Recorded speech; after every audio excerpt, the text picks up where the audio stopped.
ഒരു വാക്ക്. ഞാൻ നിന്നെ സംരക്ഷിക്കും. പക്ഷേ ആ വാക്ക് സത്യമാണോ? അല്ലെങ്കിൽ ഒരു വഞ്ചനയുടെ തുടക്കമോ? വിശ്വാസം തകർന്നാൽ പ്രണയം എന്താകുന്നു? Welcome to our story. ഇരുട്ടിൻ്റെ പ്രണയം, എപ്പിസോഡ് 6. മാൻഷനിലെ ആ രാത്രി വളരെ നിശബ്ദമായിരുന്നു. വിഹാൻ കിടക്കയിൽ കിടന്നിരുന്നെങ്കിലും ഉറക്കം വന്നിരുന്നില്ല. പഴയ ഓർമ്മകൾ തലയിൽ ചുറ്റിത്തിരിഞ്ഞു. അവൻ കണ്ണു മൂടിയപ്പോഴൊക്കെ ഭയം, വേദന. പെട്ടെന്ന് അവൻ ഞെട്ടിയെഴുന്നേറ്റു. ശ്വാസം വേഗതയിലായി. അപ്പോൾ വാതിൽ അല്പം തുറന്നു. അഥർവ് അകത്തേക്ക് വന്നു. വിഹാൻ. അവൻ്റെ ശബ്ദം മൃദുവായിരുന്നു. വിഹാൻ ഒന്നും പറയാതെ തല താഴ്ത്തി. കൈകൾ വിറച്ചിരുന്നു. അഥർവ് അടുത്തേക്ക് ചെന്നു. ഒരു നിമിഷം നിശബ്ദത. ശേഷം സാവധാനം അവൻ്റെ കൈ പിടിച്ചു. ഇവിടെ ആരും നിന്നെ തൊടില്ല. ആ വാക്കുകൾ കേട്ടപ്പോൾ വിഹാൻ്റെ കണ്ണുകൾ നനഞ്ഞു. അവൻ പതുക്കെ അഥർവനോട് ചേർന്നു. ആദ്യമായി സുരക്ഷിതത്വം അനുഭവിച്ചു. അഥർവ് ഒരു നിമിഷം നിശ്ചലമായി നിന്നെങ്കിലും അവനെ അകറ്റിയില്ല. പകരം അവൻ്റെ തലയിൽ കൈവച്ച് സ്വാന്തനപ്പെടുത്തി. ആ രാത്രി വാക്കുകളേക്കാൾ മൗനം കൂടുതൽ സംസാരിച്ചു. പക്ഷേ ആ ശാന്തത അധികം നീണ്ടു നിന്നില്ല. അടുത്ത ദിവസം മാൻഷൻ്റെ ഒരു കോണിൽ അലക്സ് വിഹാനെ ഒറ്റയ്ക്ക് കണ്ടു. അവൻ്റെ മുഖത്ത് ഗൗരവം. നീ ഇവിടെ നിന്നാൽ ശരിയാകില്ല. വിഹാൻ ആശ്ചര്യത്തോടെ നോക്കി. എന്തുകൊണ്ട്? അലക്സ് ഒരു നിമിഷം മിണ്ടാതെ നിന്നു. ശേഷം പതുക്കെ പറഞ്ഞു, അഥർവ് നിന്നോട് കാണിക്കുന്നതെല്ലാം സത്യമല്ല. വിഹാൻ്റെ കണ്ണുകൾ വലുതായി. ഇവിടെ നിന്നെ ഉപയോഗിക്കുന്നത് ദേവരാജിനെ എത്തിക്കാൻ വേണ്ടി മാത്രം. ആ വാക്കുകൾ ഒരു കത്തി പോലെ വിഹാൻ്റെ ഹൃദയത്തിൽ കുത്തി. ഇല്ല, അത് സത്യമല്ല, വിഹാൻ മന്ദമായി പറഞ്ഞു. പക്ഷേ അവൻ്റെ ശബ്ദത്തിൽ തന്നെ സംശയമുണ്ടായിരുന്നു.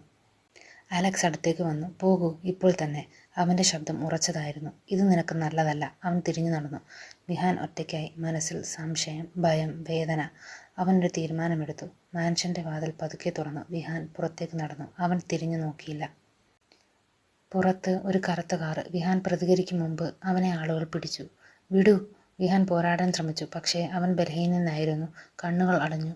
ഇരുണ്ട മുറി. കണ്ണുകൾ തുറന്നപ്പോൾ ഇരുട്ട്. തണുത്ത നിലം. കൈകൾ കെട്ടിയിരിക്കുന്നു. മുന്നിൽ ദേവരാജ്. അയാളുടെ മുഖത്തൊരു ചിരി. അവസാനം നീ തന്നെ വന്നു.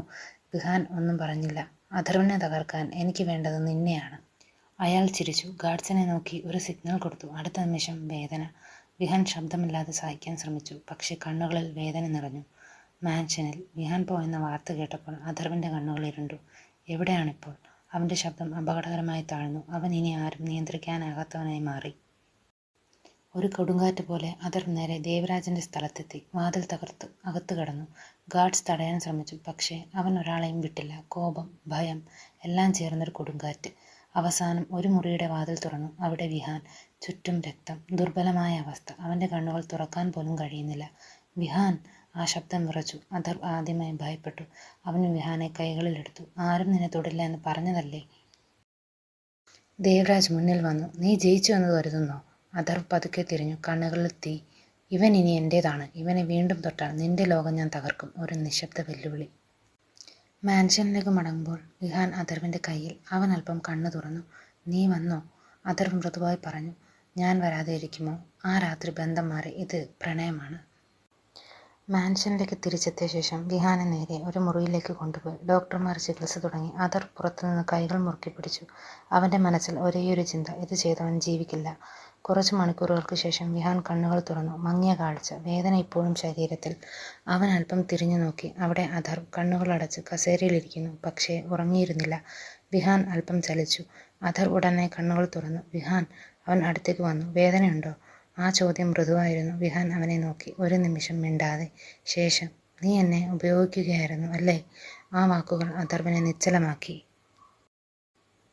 ആരാണത് പറഞ്ഞത്? അവൻ്റെ ശബ്ദം തണുത്തു. അലക്സ്. വിഹാൻ പറഞ്ഞു. ഒരു നിമിഷം മുറി നിശബ്ദമായി. അഥർവിൻ്റെ മുഖം മാറി. കോപം. ഞാൻ നിന്നെ ഉപയോഗിച്ചിരുന്നെങ്കിൽ. അവൻ പതുക്കെ പറഞ്ഞു. ഇപ്പോൾ നീ ജീവിച്ചിരിക്കില്ല. വിഹാൻ കണ്ണുകൾ താഴ്ത്തി. അവൻ്റെ മനസ്സിൽ കൺഫ്യൂഷൻ.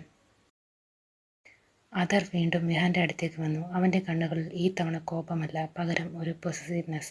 നീ എവിടേക്കും പോകില്ല, അവൻ ഉറച്ച ശബ്ദത്തിൽ പറഞ്ഞു. വിഹാൻ അവനെ നോക്കി. ഹൃദയം വേഗത്തിലായി. നീ ഇനി എൻ്റെ ഉത്തരവാദിത്വമാണ്. അവൻ പതുക്കെ വിഹാൻ്റെ കൈ പിടിച്ചു. വിഹാൻ ആശയക്കുഴപ്പത്തിൽ. ഭയം. പക്ഷേ അതേസമയം അവനോടൊരടുപ്പം. അവൻ മനസ്സിൽ ചോദിച്ചു, ഇവൻ ശരിക്കും ആരാണ്?